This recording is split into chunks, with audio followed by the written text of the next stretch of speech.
Entremos en materia.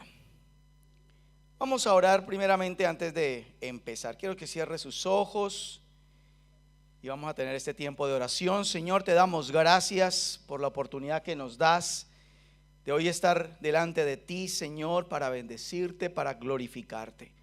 Hoy te pedimos, Señor, que hables a nuestros corazones.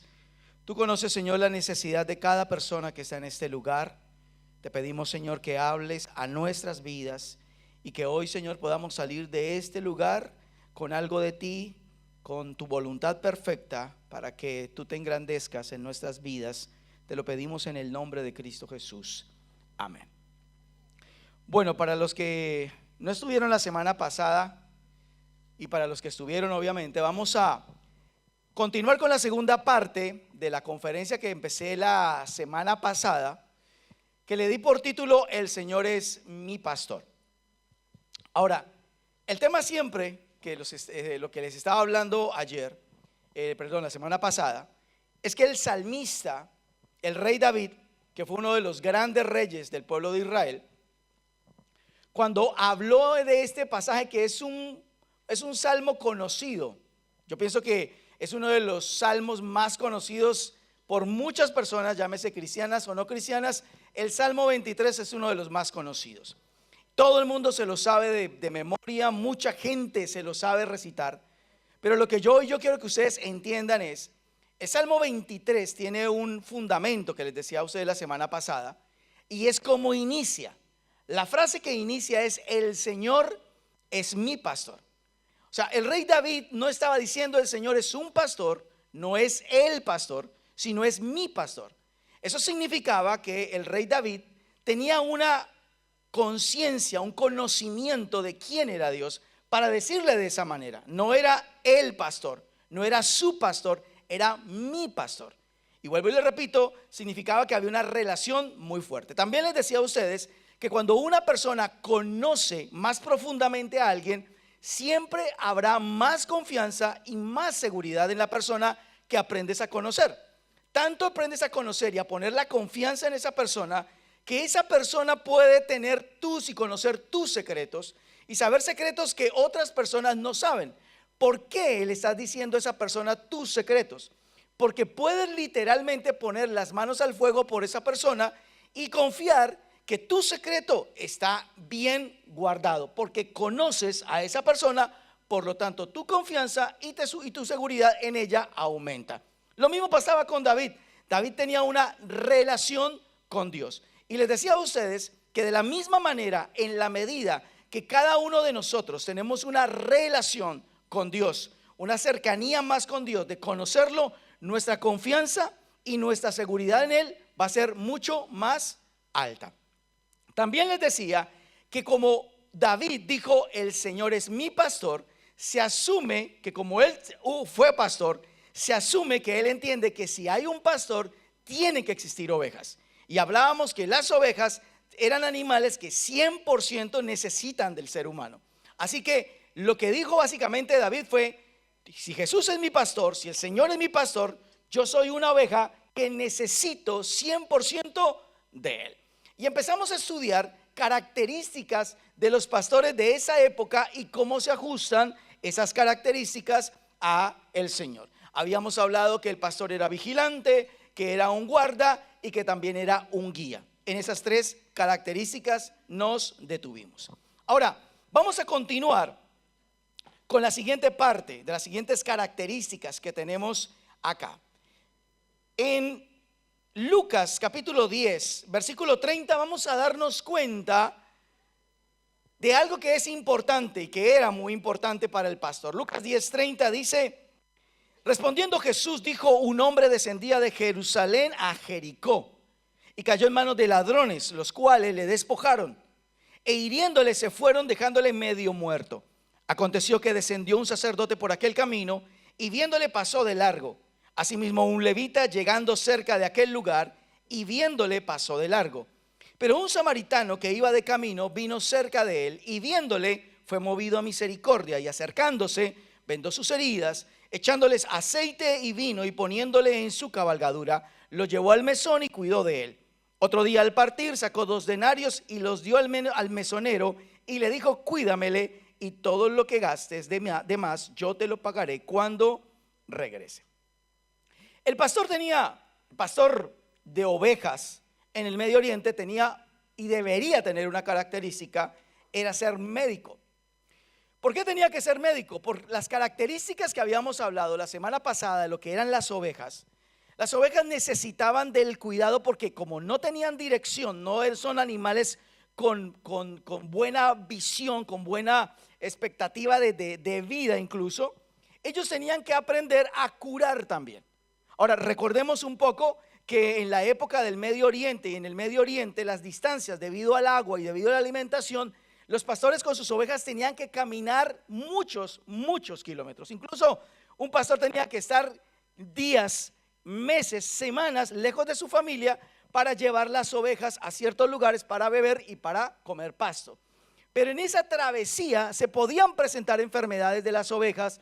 Se podía una oveja de pronto caer, partirse una pata, herírsela, podían nacer nuevas ovejas. Es decir, él tenía que tener una idea como de ser veterinario, pero obviamente de una manera muy rústica. Ellos hacían ese papel de médico. Cuando el rey David dijo: el Señor es mi pastor, entendía esa característica también porque él mismo la hizo. O sea, él mismo decía: el Señor es mi pastor. Es como que el Señor es mi médico, es el que me cura y el que me ayuda. Ahora sabemos que existen dos tipos de enfermedades: las físicas y las emocionales, básicamente. Las físicas sabemos por la palabra en Isaías 53, dice la palabra que por su llaga nosotros fuimos curados. Es decir, que Dios tiene el poder para sanarnos de toda enfermedad. El mismo Jesús hizo siempre milagros también a nivel físico. Y obviamente acá voy a hacer un paréntesis que yo siempre se los he enseñado, pero nunca voy a dejar de enseñárselos. Y es: Dios es un Dios que sana, ¿de acuerdo? Cuando hay enfermedades que usted no puede controlar, son enfermedades generacionales, son enfermedades que llegan de repente, no se pueden prevenir, pero hay otras que sí se pueden prevenir. Entonces, una persona que, por ejemplo, tiene problemas en su último examen de colesterol alto, no puede venir y decirle: Señor, sáname del colesterol alto, porque el Señor va a decirle: pero primero deja de tragar tanta grasa, que va a ser un problema sanarte de colesterol alto. ¿Saben por qué va a ser un problema? Es fácil. Me pongo en lugar, digámoslo así, de pensar como Dios y decir: si lo sano, con el estilo de vida que tiene, va a volver otra vez a tener colesterol alto, ¿o no? Si tu estilo de vida no cambia, obviamente siempre vas a tener enfermedades. Y muchas enfermedades, por favor me perdonan los médicos si me meto en este campo, pero muchas de las enfermedades se pueden prevenir. Hay otras que no se pueden prevenir, pero hay muchas que se pueden prevenir. ¿Por qué? Porque son personas que al tener un mal estilo de vida con respecto a su salud, y hablo de todos, porque a veces los jóvenes dicen: yo no tengo problema, tengo 22, 23 años, soy un tacho de basura del universo y él no me hace nada. Y eso es totalmente falso. Tú puedes tener 18, 21, 22 y escúcheme, van a llegar a los 30, se lo garantizo.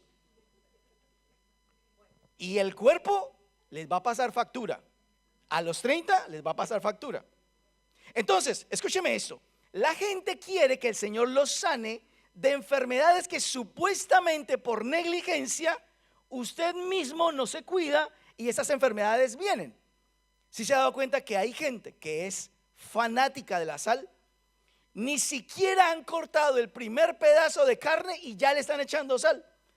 Toman un alimento y ya le están echando sal, ni siquiera lo han probado. Entonces, ¿qué es lo que pasa? Le dan y le dan y le dan a la sal, que cuando llega el médico y tiene usted un problema de presión arterial alta, ¿qué es lo primero que el médico le va a decir? Quite la sal. Y alguien me decía: ¿para qué tenemos que llegar al punto? Porque yo me imagino que hay alguna persona que le quitaron la sal y el azúcar. ¿Usted sabe lo que es comer sin sal y sin azúcar? Y hay otros que se dan pero el gusto con el azúcar, pero le dan al azúcar sin contemplaciones a la vida, y después llega el médico y tiene que decirles: hay que quitar el azúcar. Escúcheme bien, hay enfermedades que siempre el Señor va a sanar. Aquellas enfermedades que usted no puede prevenir porque llegan. Hay una situación anormal que llega. Pero hay otras que Dios no te va a poder sanar si no cambias el estilo de vida. Y ahí es donde uno se tiene que cuidar. No les estoy hablando de una dieta, les estoy hablando coman sano y hagan un poquito de ejercicio. Y de esa manera usted se va a mantener por lo menos de ciertas enfermedades que van a ser menos complicadas con el tiempo. Pero acá, este pasaje que leíamos, yo me quiero referir a ese tipo de enfermedades que los medicamentos no te lo pueden quitar. Y son las enfermedades del alma, de las emociones, del lugar adentro del corazón del ser humano, que ninguna medicina ni terapia te pueden ayudar. Seguramente te pueden ayudar a controlar, pero no a sanar. Y Jesús hablaba acerca de una historia de un hombre normal, una radiografía de lo que somos nosotros como seres humanos, un hombre que un día viaja de una ciudad llamada Jerusalén, va a pasar a Jericó. Y en ese camino, un camino que él tenía que viajar para seguramente visitar, no sé, a su familia, de pronto tenía algún negocio que hacer, de pronto tenía algún sueño que quería cumplir en Jericó, un día que obviamente él jamás se imaginó que le fuera a pasar lo que le pasó. Un día sale del camino y se encuentra con unos ladrones que dice que lo despojaron y también que lo hirieron. A tal punto lo hirieron que casi lo dejan muerto, casi lo matan. Ahora, aquí hay tres cosas y tres acciones que usted tiene que ponerle atención en esa historia. Dice primeramente que cayó en manos de ladrones. Segundo, dice que le despojaron. Y tercero, fue tan grande la golpiza que le dieron que casi lo matan. Son tres acciones que ocurrieron. Este hombre no estaba planeando lo que estaba viviendo ni lo que iba a vivir. El ladrón vino sencillamente a quitarle algo que seguramente por el cual él había trabajado mucho tiempo, que había cuidado. De pronto hay algo de mucho valor que tenía este hombre, así que el ladrón llegó para quitarle eso.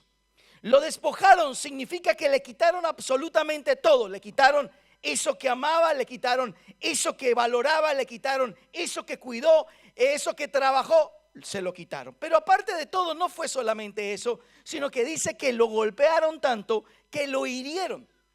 Es una radiografía, escúcheme bien, de la vida de muchos seres humanos, de muchas personas que en sus vidas han sufrido y han caído en manos de ladrones, de personas que dañaron su estima, que dañaron su valor como persona, que le despojaron de algo valioso, que le despojaron de un sueño, que le despojaron de un futuro.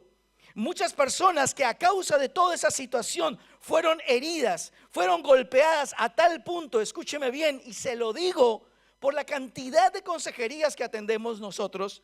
Y es mucha gente, a pesar de 30 años que ocurrió, que fue muy pequeño, muy pequeña que le sucedió esa situación, no se han podido recuperar nunca más de esa situación.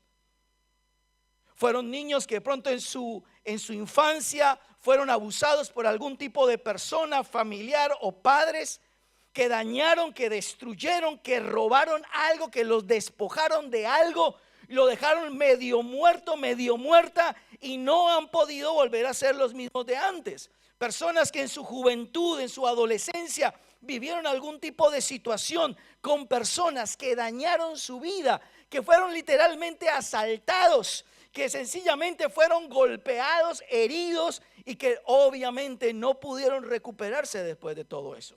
Por más terapias, por más medicinas que se han metido, el 100% de sus emociones nunca volvió a ser el mismo, ni nunca volvió a ser la misma.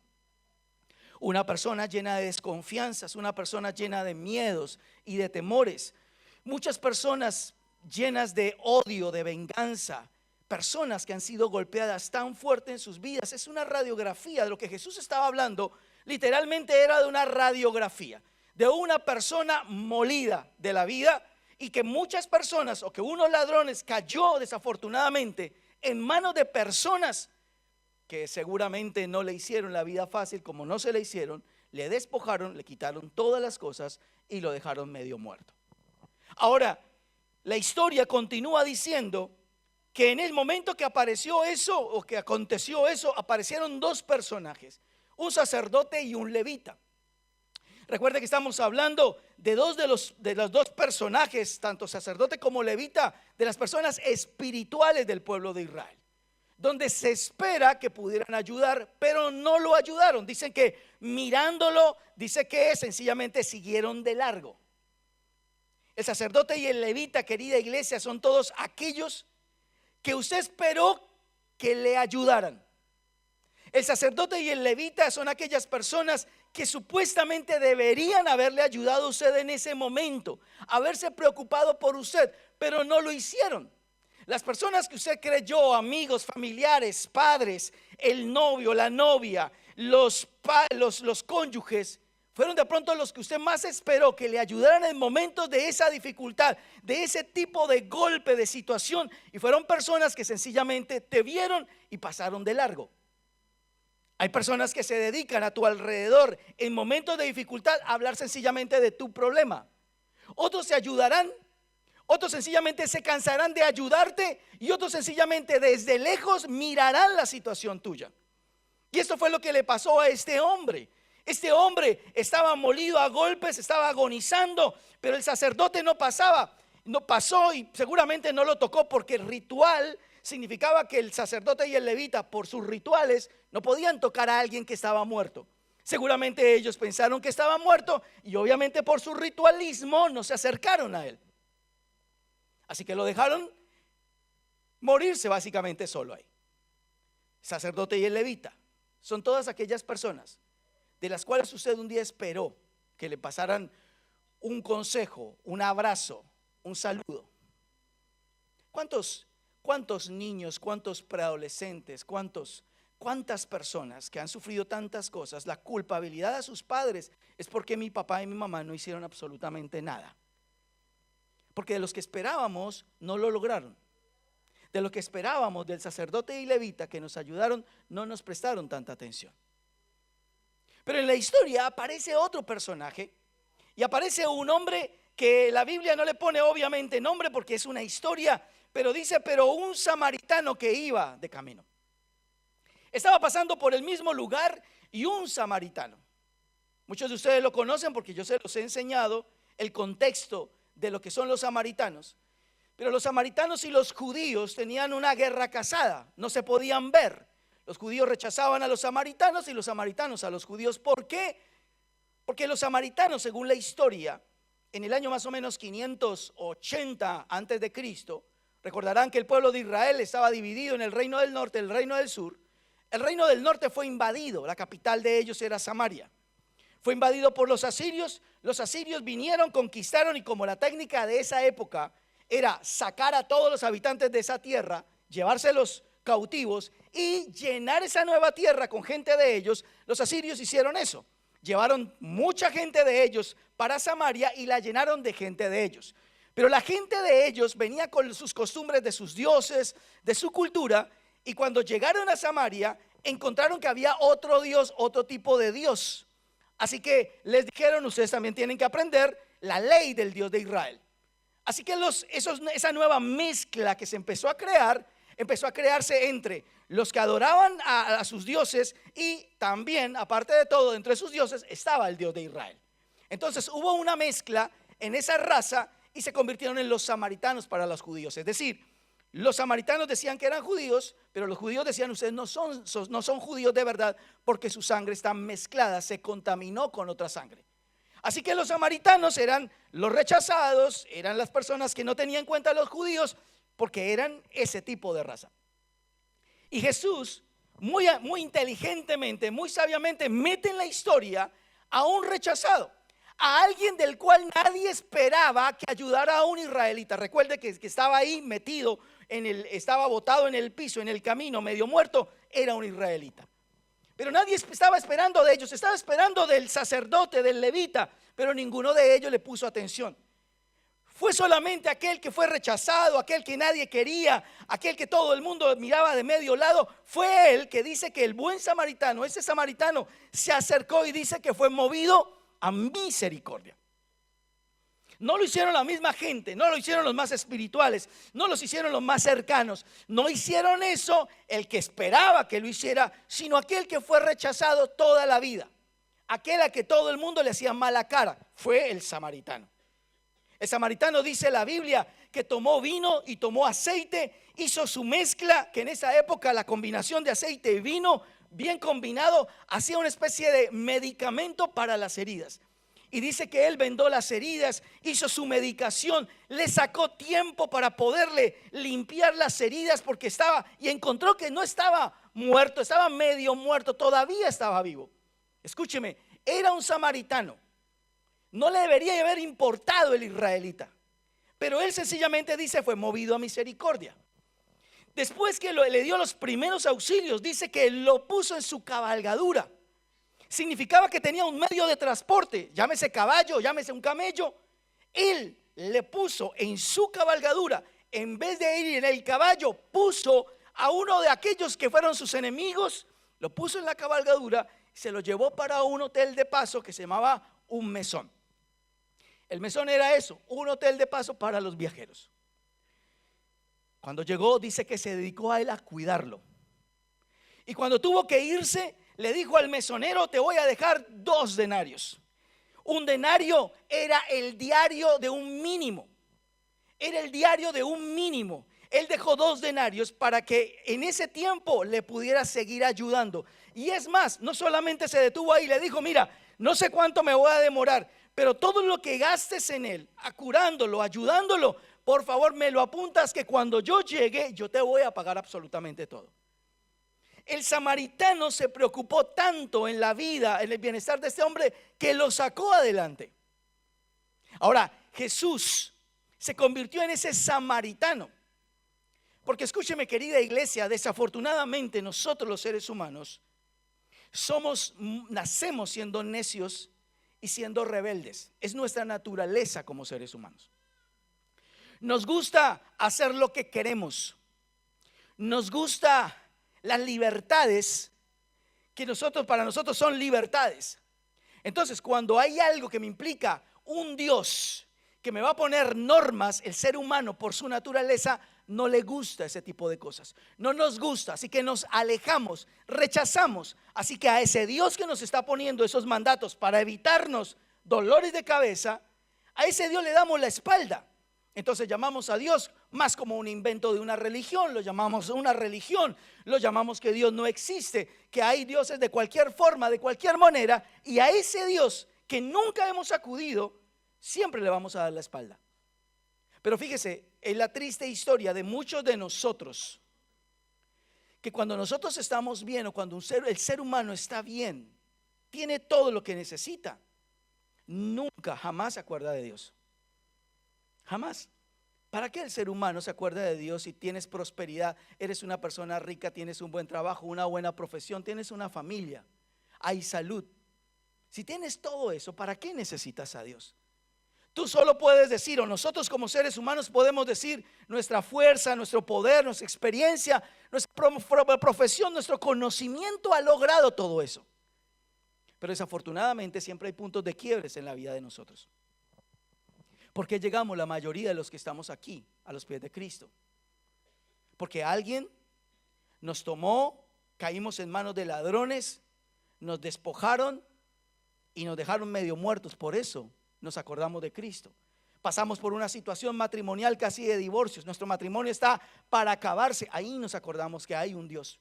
Alguien nos dijo: vaya a la iglesia, vamos a ir, y nosotros fuimos porque era ya la última medida, la última oportunidad, la última esperanza. Aquel que siempre le dimos la espalda terminó siendo el samaritano que tuvo misericordia de nosotros y se encargó de curarnos y de sanarnos. Por eso la gran mayoría estamos acá. Por eso estamos acá. Porque de los que esperamos nunca nos ayudaron, pero de aquel que siempre le dimos la espalda cuando estuvimos mal, cuando siempre la consecuencia de nosotros fue la destrucción de nuestras decisiones, de nuestros sueños, ahí apareció el samaritano, que fue Cristo, para siempre estar curando nuestras heridas. Entonces, ¿cuál es el tema realmente? Cuando David decía, el Señor es mi pastor, estaba hablando de que él entendía que el único que podía sanarlo tanto físicamente como interiormente, ese era el Señor. Lo tenía muy claro. Por eso, escúcheme, querida iglesia, no es una charla más que yo quiero. Yo hoy oro para que Dios les haga entender a ustedes que no es solamente un salmo bonito, porque es uno de los grandes salmos que hay en la Biblia. Pero el salmo empieza diciendo, el Señor es mi pastor. Es un conocimiento, es una cercanía, es una relación con Dios. Por eso él no decía, es un pastor. No es nuestro pastor, es mi pastor. Es muy personal. Y Dios siempre será personal. Nunca es el Dios del mundo, es un Dios personal. Pero lo único que hacemos nosotros es entender que el único que puede sanarnos, el único que puede rescatarnos, el único que puede liberarnos, el único que puede sanar nuestras heridas, se llama Jesucristo. De resto, cualquier persona, y yo sé que aquí estamos nosotros y muchos de ustedes viven ese tipo de situación. Pasamos situaciones en nuestra vida donde caímos en manos de ladrones. Y de los que esperabas, nunca llegaron. Pasaron de largo. Te vieron morir de lejos. Pero el samaritano, que fue rechazado siempre, cuando pasó cerca de ti, te vio con misericordia, nos vio con misericordia. Vino y aceite, hizo su medicina y empezó a darnos los primeros auxilios. Después se puso con un mesonero y te dijo a un líder al cual te trajo a la iglesia, por favor, cuídamelo, que yo te voy a pagar todo lo que hagas por el bienestar de él. Entonces Dios pone también líderes y Dios pone pastores para que Dios siga haciendo el proceso con ellos. Porque todos nosotros también fuimos así, todos. En algún momento el Señor pasó un proceso y después un líder. Por eso yo siempre he dicho, nosotros no debemos tener el líder que queremos, sino el líder que necesitamos. Porque a veces la gente dice, yo quiero ese líder. No es de pronto el líder que quieres, es el líder que necesitas. Y por eso el Señor sí habla de este proceso, es medicina. Dios es un médico. Lo otro está en Mateo capítulo 18, versículo 12. Mateo 18, 12. Dice, ¿qué os parece? Si un hombre tiene 100 ovejas y se descarría una de ellas, no deja las 99 y va por los montes a buscar la que se había descarriado.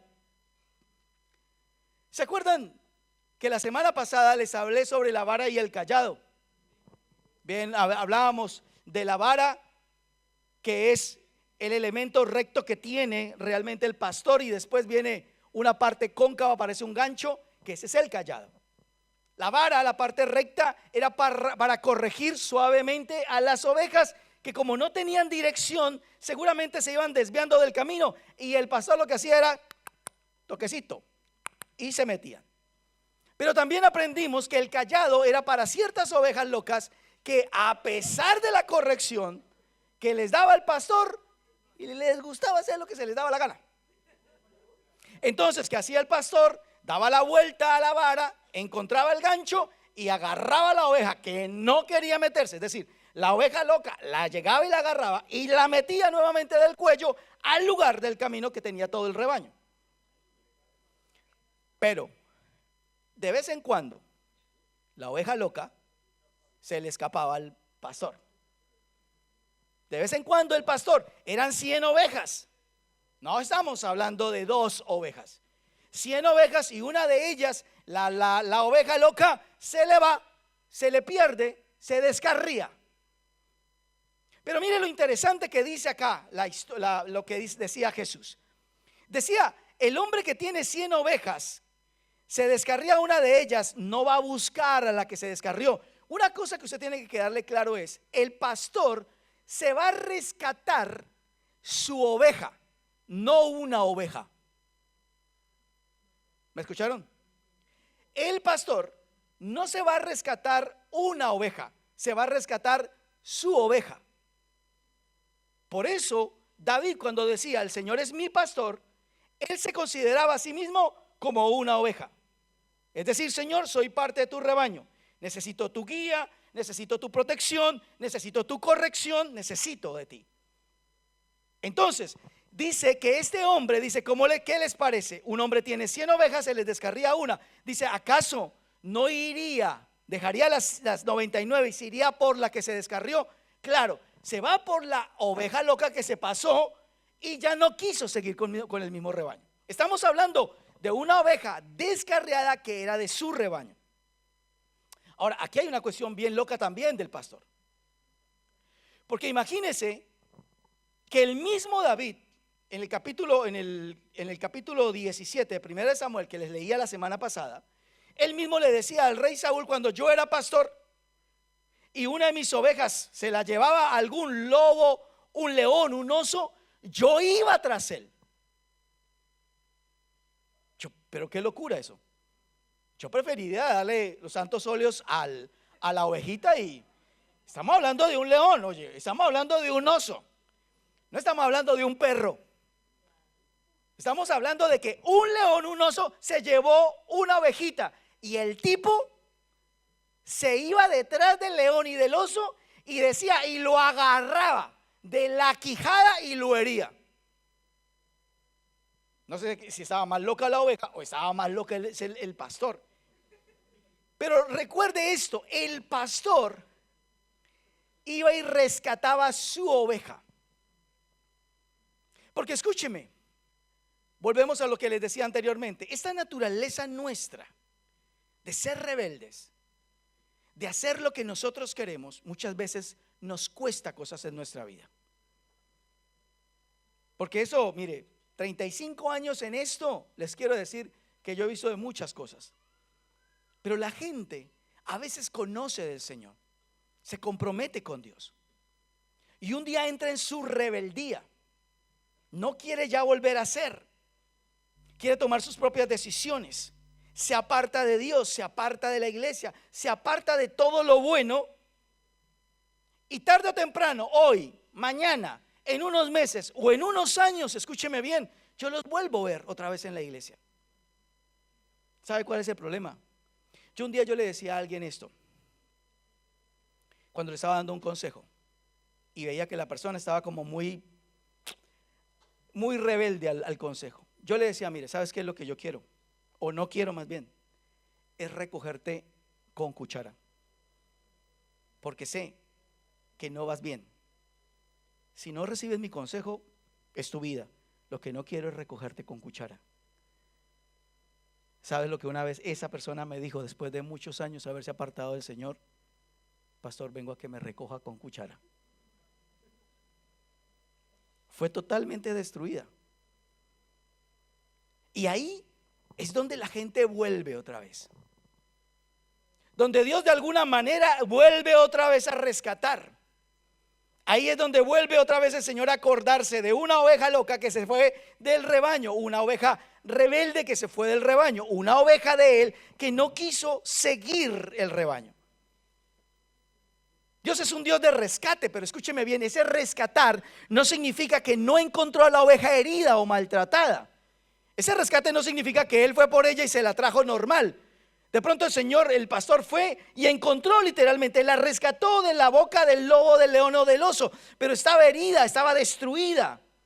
Tuvo que sentarse a recuperarla, a sanarla, a cargarla por mucho tiempo porque no podía caminar, sus patas estaban quebradas. O sea, no significa que la fue a rescatar y la encontró bien. No dice eso la Biblia, dice que la fue a rescatar. Y así es el Señor. Hay una característica, es salvador. El pastor era un salvador, era un rescatista. Él iba por su oveja donde tenía que ir, él iba por su oveja porque era su oveja. Dejaba las 99 y se iba una al rescate. Porque lo que yo les decía, ¿por qué David se iba detrás de un lobo, de un león, a arriesgar su propia vida? ¿Por qué no sencillamente dice: bueno, alguien tiene que pagar, hoy fuiste tú, querida ovejita, pagaste el precio, te sacrificaste por el rebaño, por tus consiervos, por tus amigos? Sí, ven paz. Eso se puede pensar. Pero David estaba decidido a no perder ni una oveja. Lo mismo Jesús. Jesús tenía una concepción, Él vino a morir en la cruz para salvarnos, para rescatarnos. ¿Sabe cuál es el problema, querida iglesia? ¿Sabe cuál es el gran problema? Que cuando el Señor viene a nuestras vidas, muchas veces tiene que pasar muchísimo tiempo reparando, sanando, rompiendo un sinnúmero de cosas, organizando la casa, porque está patas arriba.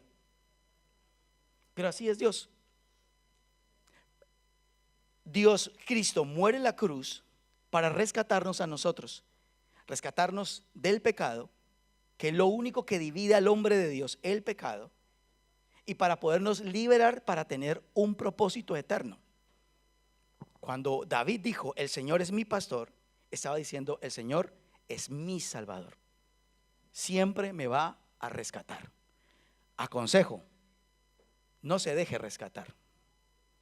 Es decir, no se vaya a salir, no vaya a desviarse. Porque lo que yo les decía, el Señor puede ir a rescatar, pero el estado en el que lo encuentra usted puede ser para recogerlo con cuchara. Y eso es un tema más complicado. Siempre yo digo como pastor, si hubiera escuchado el consejo, no tendríamos que estar pasando por este dolor. ¿Por qué tendríamos que estar pasando por eso? Y aunque usted no lo crea, puede ser que muchos de ustedes los conozca, otros no los conozcan, ni siquiera se ha atravesado usted una palabra conmigo.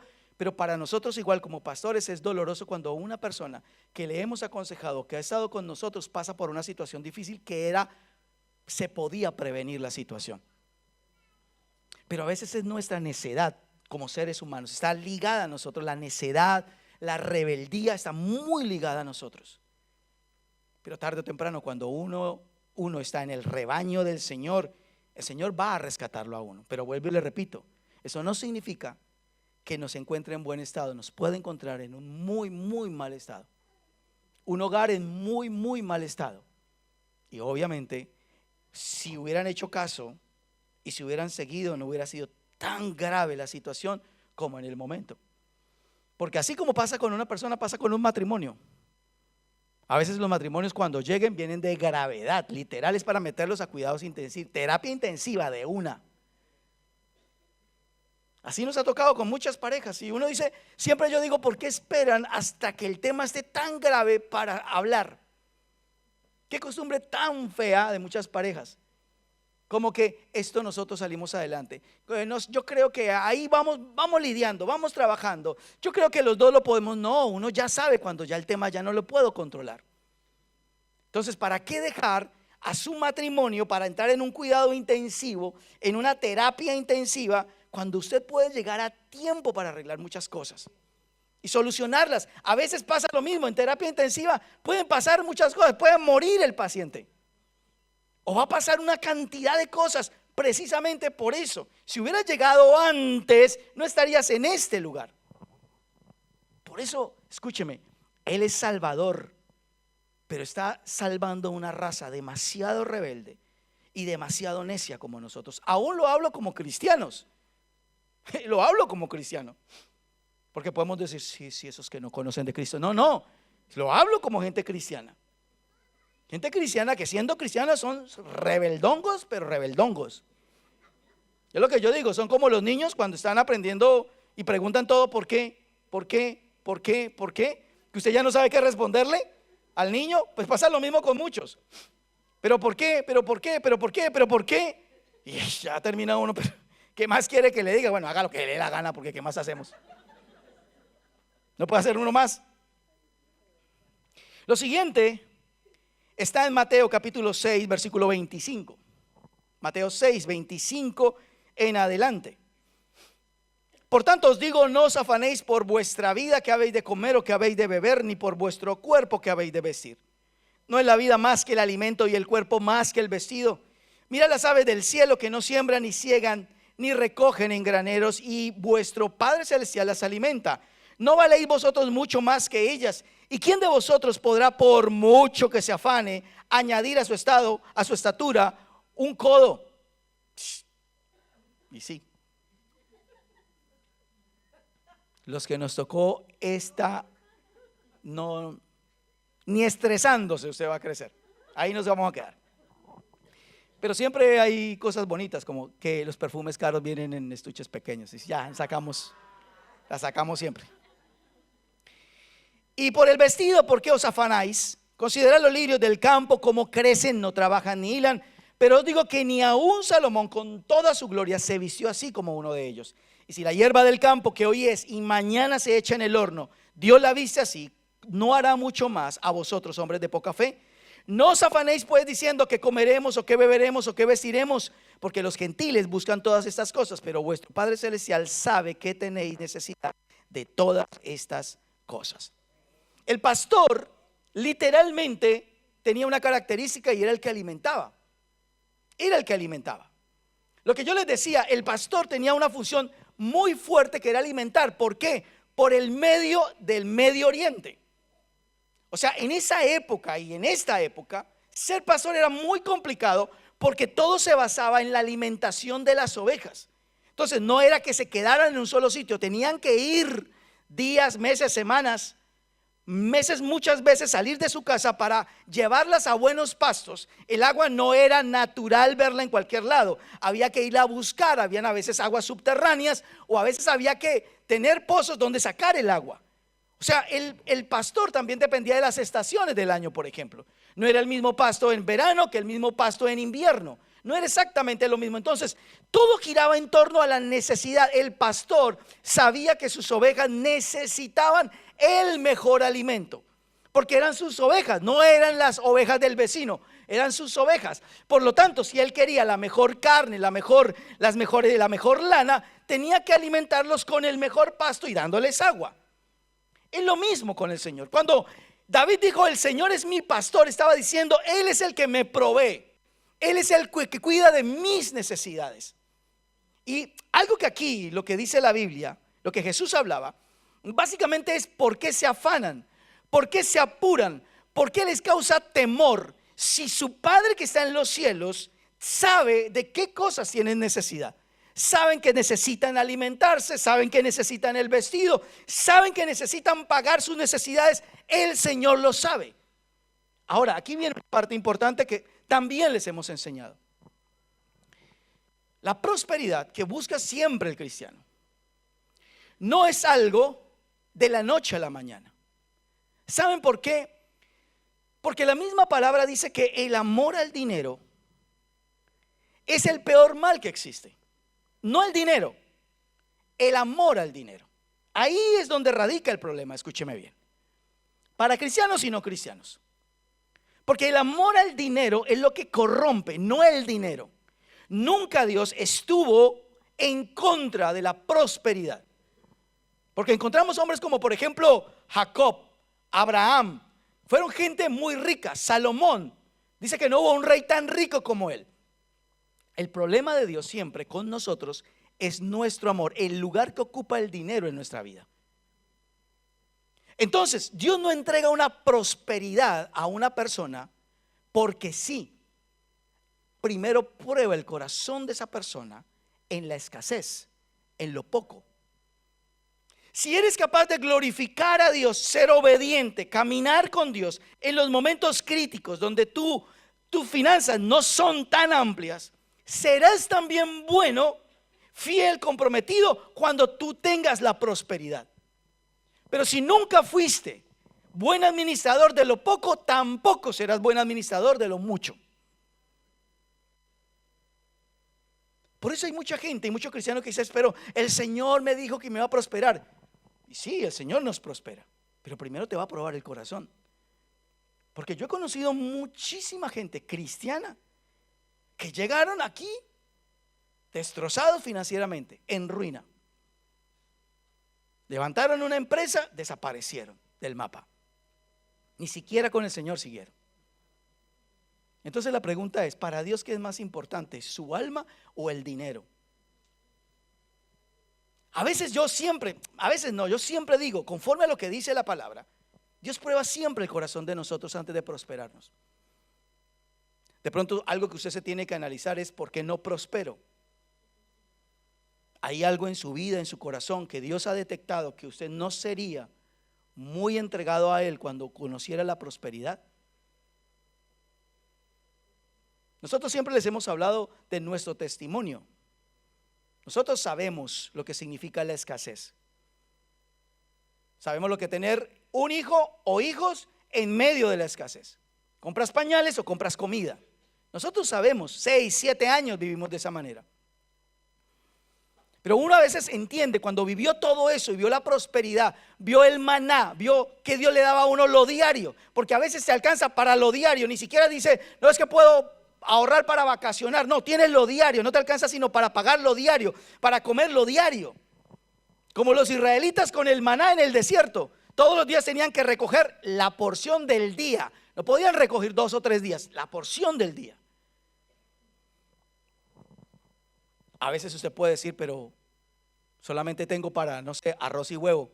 Pues qué bendición que tenga para arroz y huevo. Mucha gente ni para huevo ni para arroz tiene. Es el maná. Señor, necesito para el alquiler, y le apareció literal. Alguien le trajo algo literal. Yo le voy a decir por testimonio personal, lo más feo, incómodo, digámoslo así, que hay en la vida de uno es cuando uno siente que se le ve demasiado la pobreza. ¿Y cómo pasa eso? Cuando alguien se le acerca y le dice, hermano, abra la mano, tome, mire, esta ofrendita yo se la doy. Y se la pasan así como si fuera contrabando o algo. Tome. Y está enrollado ese billete ahí, molido ahí. Y uno, gracias, y se la mete al bolsillo por respeto. Y después usted saca lo del micro, lo del colectivo, me lo conseguí. Lo de los huevos o lo del arroz. Yo sé lo que es eso. O sea, qué feo que a uno se le note, porque para mí se me nota tanto que la gente tenga que venir y decir, venga hermano, tome este sobrecito que el Señor me puso en el corazón. Se me nota tanto, se me nota tanto el hambre, la necesidad, me nota tanto. Y hay gente que es re orgullosa, aparte de todo, re orgullosa.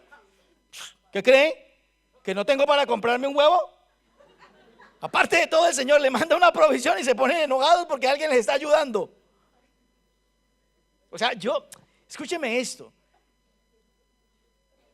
A veces yo no entendía por qué uno pasaba por eso, y después de muchos años ahora entiendo cuando una pareja dice, pastor, es que nosotros estamos mal. Yo entiendo qué significa estar mal. Siempre Dios busca la manera de cómo proveernos, sea a través de un trabajo. Sea a través de un trabajo. Usted dice, pero mi trabajo es el mínimo, pero tiene un trabajo. Alguien decía, y es cierto, el problema no es el trabajo, el problema es mi actitud frente a mi trabajo. Hay gente que no le gusta soñar, aún en lo poco no le gusta soñar. El Señor siempre nos va a brindar a nosotros ayuda, pero que hoy yo les venga a decir a ustedes que el Señor les va a traer una prosperidad, que a partir de mañana ábrase usted un costal y espere que caigan los dólares del cielo porque se van a llenar de plata. Jamás va a pasar eso, porque en la Biblia nunca dice eso. Dios va a decir siempre, voy a probar tu corazón antes de darte la prosperidad.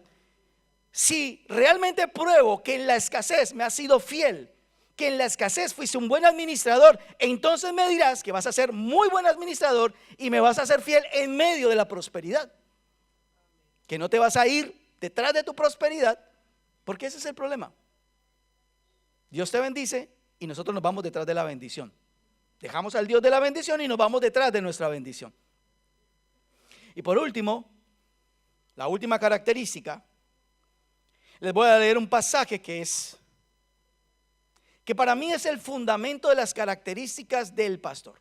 Cuando David dijo, el Señor es mi pastor, para él esta característica era su base para que el pastor hiciera todo eso. Juan 3:16, porque de tal manera amó Dios al mundo que ha dado a su Hijo unigénito, para que todo aquel que en él cree no se pierda, mas tenga vida eterna. Escúcheme, querida iglesia, cuando David dijo, el Señor es mi pastor, estaba diciendo, el Señor me ama. Por eso hace todo lo que hace. Escúcheme, el fundamento de un pastor de ovejas era su amor por sus ovejas.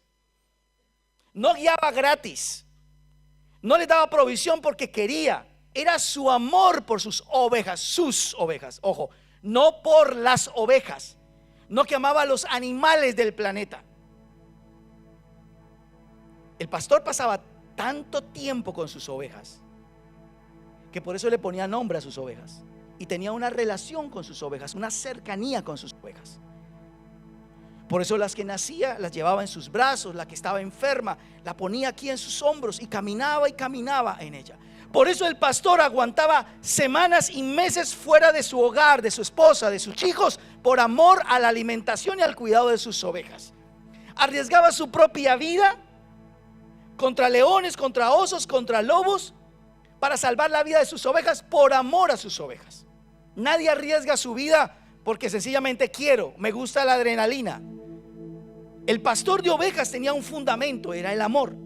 Cuando David decía, el Señor es mi pastor, estaba diciendo, Él es mi guía, es mi guarda, es la persona que me protege, es mi médico, es el que me da la provisión, es mi salvador, el que me rescata. Pero por encima de todo, es el Señor que me ama. Por eso hace todo lo que hace por mí, porque me ama. Así de sencillo es el tema. Por eso la misma palabra dice que nosotros no podemos ver a Dios como un Dios lejano. Dios es un Dios cercano. No es el Dios del planeta Tierra. No es el Señor del universo. Es el Señor, nuestro Señor, mi Señor, mi Dios. Por eso David dijo, Él es mi pastor. Es algo personal. No es nuestro pastor. No le estoy hablando de nuestro pastor. Es su pastor. Pero se convierte en su pastor por su relación con Él. Por eso las características. Pero querida iglesia, escúcheme bien. La base, el fundamento es Él nos ama. Como nos ama, hace todo lo que hace. Por eso, a pesar de nuestra rebeldía y de nuestra necedad, va y nos busca. De pronto no sabe cómo nos va a encontrar. Igual va a dedicar tiempo para hacer del vino y del aceite una medicina para sanarnos. Cuando todo el mundo al que tú esperabas que te iba a ayudar y nunca te ayudó, aquel que siempre lo dejamos de últimas apareció. Y lo que yo les digo, todos los que estamos acá somos fruto de eso. Todos. Por eso es bueno tener un líder. Por eso normalmente la persona que llega, de una vez lo ubicamos con un líder, porque yo sé que Dios hace un proceso, pero nosotros somos los mesoneros. Y el Señor me dice, mira, cuídamelo hasta que yo vuelva y te lo voy a pagar todo lo que has hecho por esa persona. Entonces Dios por eso coloca líderes. No ponemos líderes como para subyugar un imperialismo dentro de la iglesia. No, somos los mesoneros. Los líderes que están acá son mesoneros. Escúcheme, no dice que él le dejó plata al mesonero. Le dijo, cuando vuelva vamos a arreglar cuentas y te lo voy a pagar todo lo que hiciste con esta persona.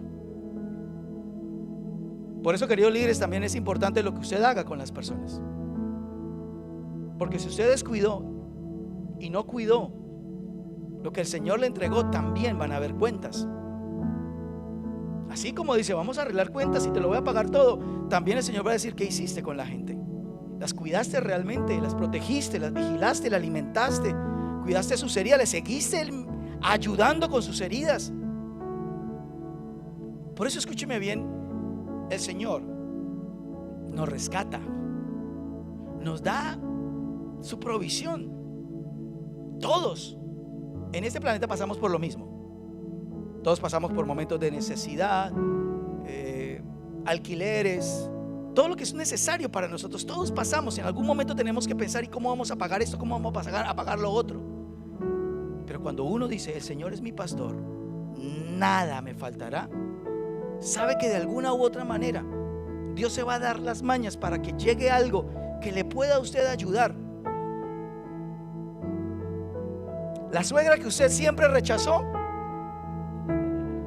un día le llegó con mercadería a su casa. O sea que usted no puede ver para nada.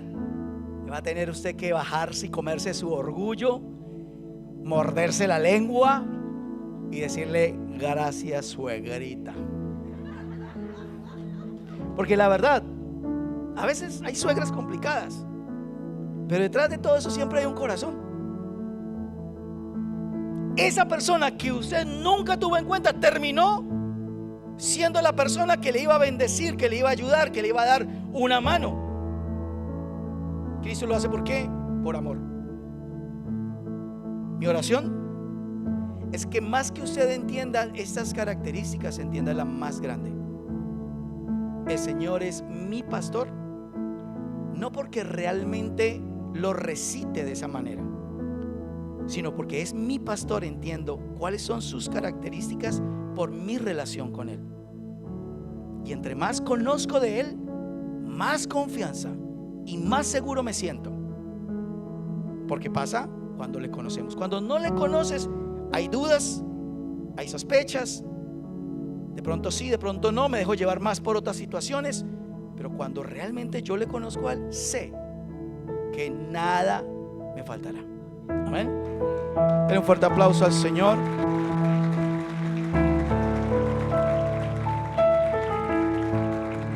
Quiero que se ponga en pie allí donde usted está.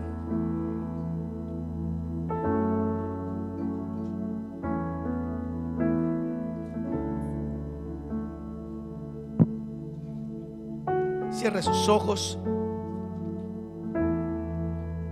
Vamos a orar. Señor, hoy te damos gracias por esta palabra que tú nos has dado. Señor, gracias, porque hoy podemos entender por qué haces todo lo que haces como pastor. Tu amor por mí es muchísimo más grande que cualquier cosa que exista en esta tierra. Porque fue la manera tan grande de amarnos, Señor, que diste a tu Hijo único por amor a mí. Por eso hoy, Señor, podemos entender y queremos entender lo que el rey David quiso decir cuando dijo: el Señor es mi pastor. Enséñanos a tener una relación cercana contigo, Señor.